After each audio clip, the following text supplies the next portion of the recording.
खुलुमबाय नोंथांमोनखौ गिबियावनो बयखौबो बड' जब निउसलाव बरायना लाग्रोनाय जाबाय लोगोफोर जोंहा स्टेट बैंक अफ इन्डिया जायखौ जोङो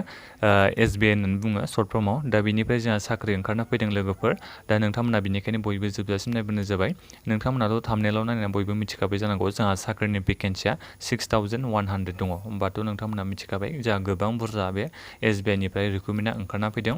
दा नोंथांमोना भिडिअखौ जोबजासिम नायदो बयबो जाहाथे नोंथांमोना माबोरै एप्लाइ खालामनांगौ बेखौबो मिथियो फरायनाया बेसेबां जानांगोन बेखौ नोंथांमोना मिथिनो हागोन आरो सेलारिखौ नोंथांमोना बेसेबां मोननो हागोन सेलेक्सन प्रसेसआ माबोरै जागोन बेफोरखौ नोंथांमोना एसे मोजाङै मिथिनो हायो बिनि थाखाय नोंथांमोना बयबो भिडिअखौ जोबजासिम नायलाय लोगोफोर बे एडभार्टाइजमेन्टआ मैया मोनाबिलियावसो ओंखारना फैदों बेनिखायनो आं नोंथांमोननो माने मैया भिडिअ बानायनानै खोन्थाहरनाय जायासै आं दिनै फुङाव दायो बानायबाय दा बेहाय गासिबो डिस्ट्रिक्ट दङ जेरै लेंगुवेज होनाय दङ स्टेट वाइज नोंथांमोना खोन्थानि आसामनिया जोंहा लेंगुवेजआ जागोन आसामिस बेंगलि नङाबा बड' बे मोनथाम लेंगुवेजजों नोंथांमोना एग्जामखौबो होनो हागोन होननानै बे बुंदों बे जाबाय जोंहा लेंगुवेजनि बेलायाव दानिया आं नोंथांमोननो फरायनायनि बागैबो एसे खोन्थानि बैसोनि बागै नोंथांमोननो खोन्थानि दा नोंथांमोननि बैसोआ एसे जुम खालामनानै नोंथांमोननो खोन्थानि लोगोफोर बैसोआ नोंथांमोननिया 20 बोसोर जाथारनांगोन मिनिमाम 20 बोसोर नोंथांमोननिया जायाखैबा बैसोआ अब्लाथ' नोंथांमोना एप्लाइ खालामनो हानाय नङा 20 बोसोर जानायनिफ्राय 28 बोसोरनि सिंनि गासिबो हौवासा हिन्जावसा केन्डिडेटफ्रानो बे साख्रिनि थाखाय एप्लाइ खालामनो हागोन ओमफ्राय PWD जायखौ जोङो रिजार्भेसन फर पार्सन्स विथ डिसेबिलिटि बिनि बागै एसे मोजाङै बे डिटेल्स होना दङ नोंथांमोना बेखौ जाहाथे नायबानो जाबाय जायफोर बिथांमोना डिसेबिलिटि दा बिनिफ्राय गाहायाव फैबा नुनो मोनगोन इडुकेसनेल क्वालिफिकेसन फरायनाया मा जानांगोन ग्रेजुवेसन जायखिजाया नोंथांमोना इउनिभार्सिटिनिफ्राय एबा इनस्टिट्युटनिफ्राय नोंथांमोना ग्रेजुवेटखौ पास जानांगोन बे नोंनि खोथा गैया आर्ट्सआ कमार्सआ साइन्सआ जायखिजाया नोंथांमोना ग्रेजुवेटल' जानांगौ मार्कनिबो बे खोथा गैया दा बिनिफ्राय नोंथांमोना 1 इयारनि ट्रेनिंखौ होनो नांगोन ट्रेनिंनि समावनो नोंथांमोना सेलारिखौ 15,000 मोननो हागोन होनना बे बुंखादों लोगोफोर 1 इयारनियाव माबायाव आरो 1 इयारनि माबाथ' जागोन नालाय ट्रेनिं जागोन बेहाय नोंथांमोना सेलारिखौ 15,000 मोननो हागोन होनना बे बुंदों बे जाबाय जोंहा क्वालिफिकेसन आरो सेलारिया बेसेबां मोननो हागोन दा बिनिफ्राय जोंहा सेलेक्सन प्रसेसआ माबोरै जागोन आं बेखौ नोंथांमोननो खोन्थानि फार्स्टआवनो जोंहा मा जागोन ना अनलाइन रिटेन टेस्ट जागोन ना बिनिफ्राय जोंहा सेकेन्डआव टेस्ट अफ लकेल लेंगुवेज नोंखौ लकेल लेंगुवेज टेस्ट खालामगोन जेरै आसामिस बड' बेंगलि बे मोनथाम लेंगुवेजसै आरो जायखिजाया नोंथांमोना मोननै नङाबा मोनसे होनो हागोन बेखौ बिनिफ्राय दा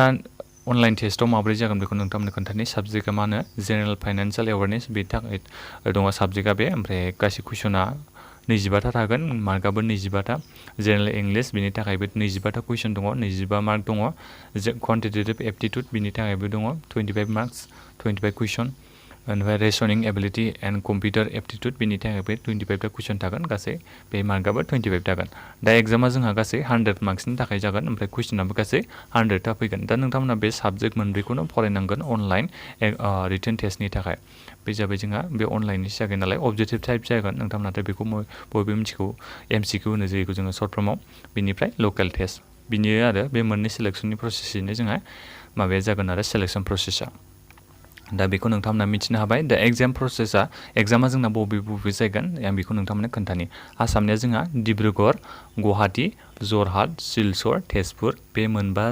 लकेसनाव जोंहा एग्जामा जागोन माने अनलाइन एग्जामा जागोन आरो जोंहा बे लेंगुवेज टेस्टआबो जागोन दा बेखौ नोंथांमोना एसे गोसोआव लाबानो जाबाय टेस्ट अफ लेंगुवेजआ माबोरै टेस्ट खालामनाय जागोन बेखौ बेहायबो मोजाङै होनाय दङ नोंथांमोना बेखौ जाहाथे मोजाङै फरायनानै नायनो हागोन नैबे नायनो हागोन नै लोगोफोर बे लेंगुवेज टेस्टआ माबोरै जागोन लकेल लेंगुवेज टेस्टआ बेखौ नोंथांमोना मोजाङै नायबानो जाबाय MCQ टाइपखौथ' नोंथांमोना बयबो मिथिखाबाय बिनिफ्राय जोंहा थार्डआव मेडिकेल एग्जामिनेसन जागोन नोंनि माने चेकआप खालामजोबगोन एग्जाम जाखांनायनि उनाव देहाखौ नायगोन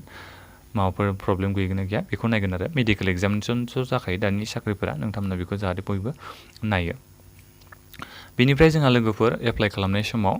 जायफोर बिथांमोना जेनेरेल OBC एबा EWS केन्डिडेट बिथांमोना 300 रुपिसखौ अनलाइन एप्लाइ खालामनाय समाव होनांगोन नाथायबा जोंहा जायफोर SC ST PWD केटेगरियाव गोलैयो अब्लाथ' बिथांमोना निलनो माने एप्लिकेसन फिस होनांगौनि गोनांथि गैया अनलाइन एप्लाइ खालामनाय समाव नोंथांमोना बेखौ आरामसे अनलाइन खालामनो हागोन मबाइलजोंबाबो नोंथांमोना बेखौ एप्लाइ खालामनो हागोन आजिखालिथ' गासिबो माने जोङो मबाइलजोंसो एप्लाइ खालामखायो नोंथांमोना मबाइलजोंनो जाहाथे बयबो एप्लाइ खालामनानै लायो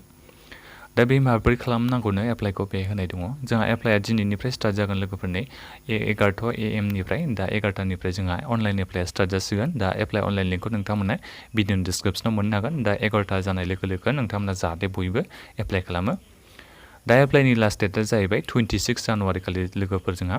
दा बे माखासे गाइडलाइन्स होनाय दंबावो लोगोफोर डकुमेन्टसखौ माबोरै आपल'ड खालामनांगौ बेखौ बेहाय एसे मोजाङै डिटेल्सै होबावदों नोंथांमोना बेखौ बयबो नायो एप्लाइ खालामनायनि सिगां नङाबा नोंथांमोननि डकुमेन्टसा आपल'ड जानाय नङा नालाय ओमफ्राय कल लेटार्सखौ बिथांमोना माबोरै हरगोन बेखौबो बे होदों जोंहा एग्जामाथ' माबायावसो जागोन नालाय आगस्ट मान्थआव जागोन नालाय बिथांमोना गावसिनि अफिसियेल वेबसाइटआव होगोननो नोंथांमोना जाहाथे बयबो नायो पासवर्ड डेट अफ बार्थ एबा रेजिस्ट्रेसन नाम्बार होनानै नोंथांमोना लगइन खालामनांगोन बे अफिसियेल वेबसाइटआव नैबे लिंक होनाय दं बेहाय नोंथांमोना लगइन खालामनांगोन लगइन खालामनानै नोंथांमोना बे माने एडमिट कार्डखौ डाउनलड खालामनांगोन बे आइडेन्टिटि प्रुफ हिसाबै नै पान कार्ड नङाबा ड्राइभिं लाइसेन्स आधार कार्ड जायखिजाया आइडि कार्ड कलेजनि आइडि कार्डबाबो नोंथांमोना लांनांगोननो एग्जाम जानाय समाव अनलाइन एग्जाम जानाय समाव नोंथांमोना बेखौ लानानै थांनांगोन बेखौ बे होनाय दङ नोंथांमोना बेखौ मोजाङै नायबानो जाबाय गाहायाव फैबानै फट'नि साइजआ माब्रै जानांगोन बेखौ होदों नै नोंथांमोना बेखौ नायबानो जाबाय नै 4 सेन्टिमिटार इन्टु 3 सेन्टिमिटार बे सिगनेचारनि साइज जाबाय बेखौ नोंथांमोना कम्पिउटारजों एबा मबाइलजोंबो नोंथांमोना बे साइजखौ खालामनो हायो नोंथांमोना बेबायदि साइजखौ खालामबानो जाबाय सिगनेचार बे जाबाय ओमफ्राय स्केन दा फट'ग्राफ एन्ड सिगनेचार बे डिटेल्स बे होनाय दङ जेरै 10 KB 20 KB नि गेजेराव जानांगोन डकुमेन्ट्सनि साइजआ बेखौ बे होनाय दं बेखौ नोंथांमोना मोजाङै नायबानो जाबाय डकुमेन्ट्सनि आपल'ड खालामनायनि प्रसेसखौ बे मोजां होदों नोंथांमोना बेखौ बयबो मोजाङै फरायनानै नायो दा भिडिअ बेखिनियानो लोगोफोर दा नोंथांमोना बेखिनियावनो माबाफोर सोंनांगौ दङबा नोंथांमोना बयबो भिडिअनि कमेन्ट बक्सआव कमेन्ट खालामबानो जाबाय नङाबा नोंथांमोना आंजों डाइरेक्ट माबा खालामनांगोन कन्टेक्ट खालामनो हागोन बड' जब निउसनि वाट्सएप ग्रुप दङ भिडिअनि डिसक्रिपसनाव लिंकखौ होनानै दोनदों नोंथांमोना बयबो जाहाथे जइन जानानै बे एडमिनाव थांनानै नोंथांमोना आंनो बयबो SMS खालामहरो आं नोंथांमोननो रिप्लाइ खालामनो नाजागोन दा बेखिनियानोमोन नोंथांमोना लोगोफोर भिडिअखौ बयनोबो जाहाथे शेयार खालामबानो जाबाय जाहाथे बयबो केन्डिडेटफ्रा बे साख्रिखौ एप्लाइ खालामनो हायो आरो जोंहा साख्रिनि भेकेन्सिया 6100 दंखायो नालाय दा जोंहा साख्रिनि भेकेन्सिया गोबाङानो दा बेनिखायनो नोंथांमोना बेखौ ओरैनो मिस थाङोना बयबो एप्लाइ खालामनानै लायो दा बेखिनियानोमोन गोजोन्थों